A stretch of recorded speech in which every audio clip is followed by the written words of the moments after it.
براہ راست آپ کو لیے چلتے ہیں وفاقی وزیر اطلاعات فواد چودھری گورنر ہاؤس کے باہر میڈیا سے گفتگو کر رہے ہیں، جس میں پاکستان عمران خان کو ملا، جس کے وہ وزیر اعظم منتخب ہوئے۔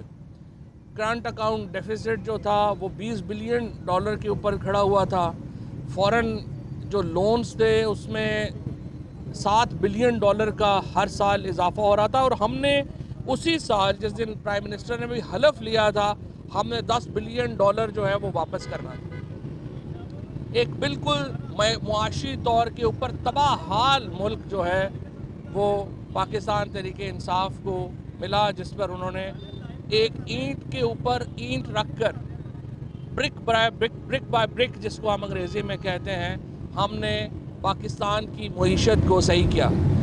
ہم نے اور بڑا شکر گزار ہیں ہم سعودی عربیہ کے، چائنا کے، UAE کے، جنہوں نے اس مشکل وقت میں ہمیں یہ اپنی گریشیس امداد جو ہے وہ دی، اور ہم پاکستان کو بینک کرپسی سے بچا سکیں۔ اس کے بعد اگلا مرحلہ یہ تھا کہ وزیر اعظم کا جو کانسیپٹ تھا سوشل ویلفیئر کا، اس میں ہم نے غریب ترین جو آبادی تھی اس کی پروٹیکشن کے لیے پروگرام لے کے آئے۔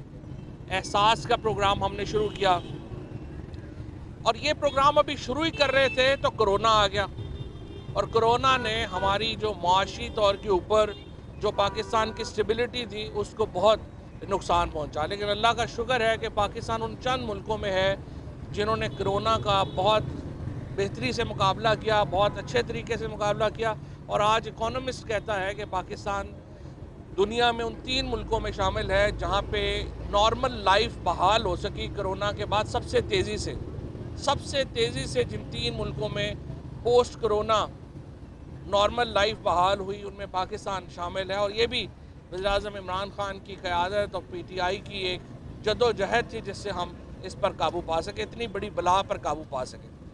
یہ معاملہ ہوا تو افغانستان کا معاملہ آ گیا۔ افغانستان میں جو کچھ ہوا اس کا بھی معاشی دباؤ جو ہے وہ ہمیں لینا پڑا، اور اس کے بعد کرونا کے بعد جو ایک عالمی منڈی میں قیمتیں اوپر گئیں وہ بھی ساری ہمارے سامنے تھیں۔ لیکن اس سارے عمل کے دوران پاکستان میں ہم نے انٹرنل جو اقدامات لیے اس کے نتیجے میں پاکستان میں کنسٹرکشن انڈسٹری بوم پہ گئی۔ ہم نے ٹیکسٹائل انڈسٹری جو ہے اس کو بحال کیا۔ $21 بلین کے اوپر اس وقت ہماری کنسٹرکشن ٹیکسٹائل انڈسٹری کی ایکسپورٹس گئیں، جو پاکستان کی تاریخ کا حصہ ہے۔ اور یہاں پر اگر میں شکریہ نہ ادا کروں اوورسیز پاکستانیز کا، جنہوں نے اب اس سال ہمیں امید ہے 31 ارب، پچھلے سال $29 ارب پہ ابھی ہم پہنچ چکے ہیں، اس سال ہمیں امید ہے 31 ارب جو اوورسیز پاکستانیز ہیں انہوں نے پاکستان بھیجے، اور یہ اس کی وجہ سے ہمیں ایک سہارا مل سکا اور ہم یہ اقدامات جو ہیں وہ لے سکیں۔ اوورسیز پاکستانیز کی، پاکستان کی انڈسٹری کی، پاکستان کی کنسٹرکشن کی شاندار کارکردگی کو پھر سپلیمنٹ کیا پاکستان کی ایگریکلچر نے، جہاں پر 5 بڑی فصلیں جو ہیں ان کی ہم نے زبردست بمپر کراپ کیا۔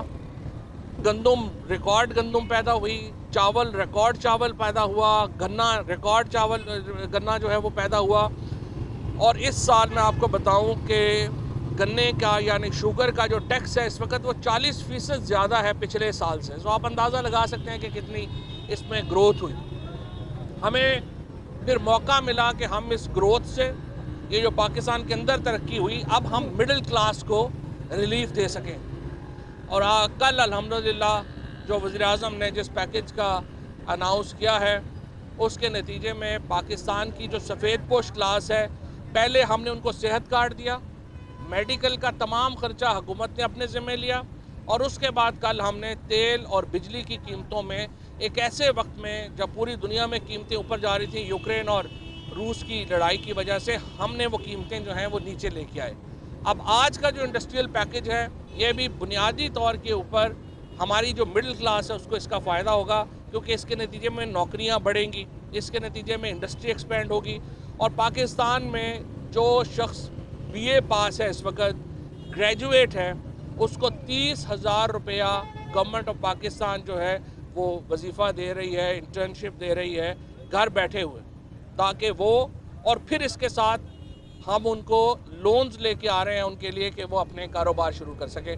सो जितनी बड़ी एक मैं समझता हूँ कि समाजी वेलफेयर का प्रोग्राम पाकिस्तान तहरीक इंसाफ की हुकूमत ने शुरू किया है, जितना बड़ा प्रोग्राम हम लेके आए हैं, ये अनमैचेबल है, इसका कोई मैच जो है वो अब नहीं है। बुग़्ज़ मुआविया में अगर कुछ लोग जो हैं ये बातें शुरू कर दें और हर वक्त एक PTI के ख़िलाफ़ एक तहरीक जो है वो शुरू रखी जाए और एक गुफ्तगू रखी जाए, तो उनकी अपनी मर्ज़ी है। ये लोग अपने हसद में खुद ही जल के बिल्कुल जो है वो खाक हो जाएंगे। लेकिन हम इंशाल्लाह पाकिस्तान की आवाम को ये बताना चाहते हैं, इमरान खान आपके दुख को समझते हैं, आपके दर्द को समझते हैं और इंशाल्लाह ताला इमरान खान की हुकूमत पाकिस्तान के मिडिल क्लास की, पाकिस्तान के गरीब लोगों के लिए हमेशा खड़ी होगी और पाकिस्तान इंशाल्लाह तरक्की के मनाजिल तय करेगा।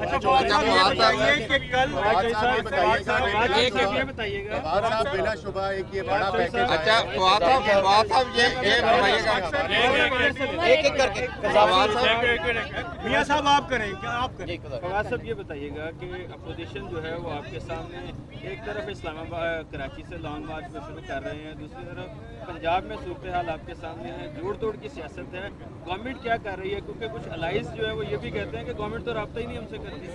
नहीं, अलाइज के साथ हमारा रब्ता करीबी है। इंशाल्लाह ताला हमारी PMLQ से भी जल्द मुलाकात जो है वो होगी और MKM से भी जल्द मुलाकात जो है वो होगी। इससे पहले इंशाल्लाह PMLN के कुछ दोस्तों से भी रब्ता हुआ है, पीपल्स पार्टी के कुछ दोस्तों से भी रब्ता हुआ है जो तंग हैं अपनी लीडरशिप से, और हमें एक पूरी अभी तक तो हमने कुछ किया ही नहीं है। अभी तो ये लॉन्ग मार्च में हलकान हो रहे हैं, हम चाह रहे हैं ये पहले हलकान हो जाएं, भाग दौड़ कर लें, फिर इंशाल्लाह इनको। और आपने देखा ही है कल भी 100 सुनार की 1 लोहार की होती है, ये तहरीक में भी इंशाल्लाह 100 सुनार की और 1 लोहार की होगी। ऐसे ये बता दें ये लॉन्ग मार्च का नतीजा बिलाशुबा एक बड़ा रिलीफ पैकेज दिया है प्राइम मिनिस्टर ने, लेकिन इसकी टाइमिंग्स को जो है वो पीपल्स पार्टी कैश करना चाह रही है, ये कहकर कि लॉन्ग मार्च हमने शुरू की तो इमरान खान को ये रिलीफ देना पड़ा।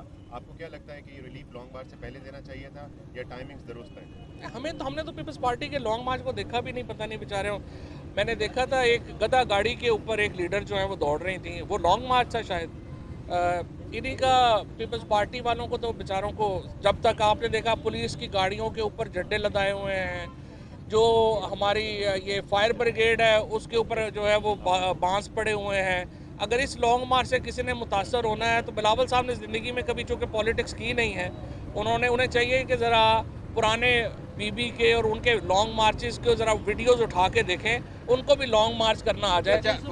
ये जो फैसला है ये आज से तकरीबन 3-4 महीने, एक दिन में फैसले इस तरह के होते नहीं हैं, क्योंकि आपने पैसे अरेंज करने होते हैं, चीज़ें निकालनी होती हैं, तो इसको 3-4 महीने चाहिए होते हैं इस तरह के पैकेज बनाने के लिए। आपने कहा है कि PMLQ से जल्द मुलाकात होगी, वो जल्द कब है, इस दौरे में है या उसके बाद? आज तो इंडस्ट्रियल पैकेज चूँकि अनाउंस होना है, इंडस्ट्रियल पैकेज इतना बड़ी खबर है, फिर PMLQ वो मीटिंग हो जाएगी तो वो बड़ी खबर हो जाएगी, लिहाजा इसको हम अलग-अलग रखेंगे। चौधरी शुजात साहब का PM साहब से और चौधरी परवेज़ इलाही साहब का करीबी रब्ता है, PMLQ का चौधरी मोनस इलाही साहब से तो ज़ाहिर है PM का हर वक्त फ़ोन के ऊपर उनसे होते हैं, वो हम उनके साथ इंशाल्लाह कर लेंगे और जल्दी। अच्छा फवाद साहब ये फरमाइएगा कि अपोजिशन एक पेज पे है, शहबाज शरीफ, मौलाना फजल रहमान और आसिफ अली जरदारी, क्या आप समझते हैं कि एक पेज पे हैं? अपोजिशन की जो किताब है उसके अंदर सफाई नहीं है, ये सारे जो हैं एक समझिए कि धोखाधड़ी के ऊपर एक दूसरे के साथ है। कल आपने मरियम नवाज़ के ख्यालात जरदारी साहब के बारे में सुन ही लिए हैं। ये जो मरियम नवाज़ ने कल जरदारी साहब के बारे में ये कहा है, असल में दिल की आवाज़ उनकी यही है। अब जरदारी साहब डीट हो जाएं तो उनकी अपनी मर्जी है, वरना नून लीग की जो सारी लीडरशिप है वो समझती जरदारी साहब को वही कुछ ही है जो कल मरियम की टेप आई। साहब ये फरमाइएगा कि फैसलाबाद के अराकीन असम्बली के हवाले से ख्वाहिश गर्दिश में है कि उनका नून लीग के साथ कोई रास्ता हो गया है, टिकट की कोई यकीन दहानियां करवा दी गई हैं, क्या आपने उन लोगों से पूछा कि ऐसी कोई बात है? कल 3 जो हमारे MNA हैं, रियाज फतेहाना, खुरम शहजाद और भरवाना, उन्होंने जो है अपनी पूरी स्टेटमेंट्स भी इशू की हैं, तीनों प्रिविलेज मोशन भी ला रहे हैं। देखिए सच्ची बात यह है कि हुकूमत तगड़ी होगी तो किसी ने छोड़ के नहीं जाना, कमज़ोर हों तो ऐसी बातें जो हैं कोई करे तो करे। इस हुकूमत में इंशाल्लाह आप दीजिएगा 3 महीने, ये भी नहीं पता हमें कि हमजा शहबाज भी नून का टिकट लेंगे या नहीं लेंगे, बाकी किसी ने क्या लेना। ज़रा 3 महीने ही हमें गुजर जाने दें। सब इन्हीं 3 महीनों के हवाले से बजट आने से 3 महीने पहले आपने कम से कम 1000 अरब का पैकेज दे दिया है। अभी बजट आना है, अभी बजट इसमें आना है और आप कैप लगा रहे हैं पेट्रोल और बिजली की कीमतों पर अगले बजट तक के लिए। कल पीएम ने अनाउंस किया है। क्या पीटीआई इलेक्शन की तरफ जा रही है? जिस सियासत- किस्म की अनाउंसमेंट्स हैं, ये तो बड़ा क्लियर है कि आप कैप भी लगा रहे हैं, बजट भी दे रहे हैं। देखिए बात यह है कि हम सियासी जमात हैं, हम ये नहीं कर सकते कि लोगों की मुश्किलों को हम एक तरफ छोड़ दें और हम जो है वो कहें कि नहीं हमने तो अपनी उसमें रहना है। देखिए हमने ये जो पैसे भी दिए हैं इसकी तफसीलात हमारी जो फाइनेंस वाले हैं वो इसको एक्सप्लेन भी पूरा कर देंगे। हमने सिर्फ जो एग्जिस्टिंग बजट है उसी के अंदर एडजस्टमेंट्स किए हैं, कोई बाहर से इधर उधर से नहीं किया, ना ही को कर्जा लिया है ना कुछ किया। ये हम एग्जिस्टिंग में जो है वो एडजस्टमेंट्स किए हैं और हमारा मकसद ये था, जिस तरह मैंने आपको अर्ज़ किया, पहले गरीब तरीन लोगों को हम टारगेट कर रहे थे, अब हम मिडिल क्लास को टारगेट। अच्छा फवाद भाई, अब ये बताइए मुझे कि आपने ये सारा काम मान लिया, लॉन्ग मार्च का प्रेशर नहीं है, अपोजिशन का प्रेशर नहीं है, वजारत पेट्रोलियम के मुताबिक 4.5 से 5.5 रुपये पेट्रोल बढ़ता था मार्च में, आपने 10 रुपये कम कर दिया। नहीं 11 रुपये बढ़ना था तकरीबन, ठीक है, लेकिन नहीं विदाउट लेवी। तो ये किस तरीके से किया है? अब ये सारा लोड तो गवर्नमेंट पे पड़ेगा, तो फिर इसे क्यों ना माना यही जाए? मैंने आपको अर्ज़ किया है कि आपको जो डिटेल्स हैं फाइनेंस डिवीजन वो बता देगी, लेकिन मैं आपको ये यकीन दिला देता हूँ कि ये एग्जिस्टिंग जो हमारा बजट है उसी के अंदर एडजस्टमेंट्स की गई हैं और इसमें जो हमारे अमीर तरीन लोग हैं उनके ऊपर जो है वो हम उनसे भी हमने पहले कहा है कि वो भी इसमें कंट्रीब्यूट करेंगे और ये जो हमारी जो एग्जिस्टिंग एहसास प्रोग्राम है उसकी एडजस्टमेंट की गई हैं। सो ये एक डिटेल प्रेस कॉन्फ्रेंस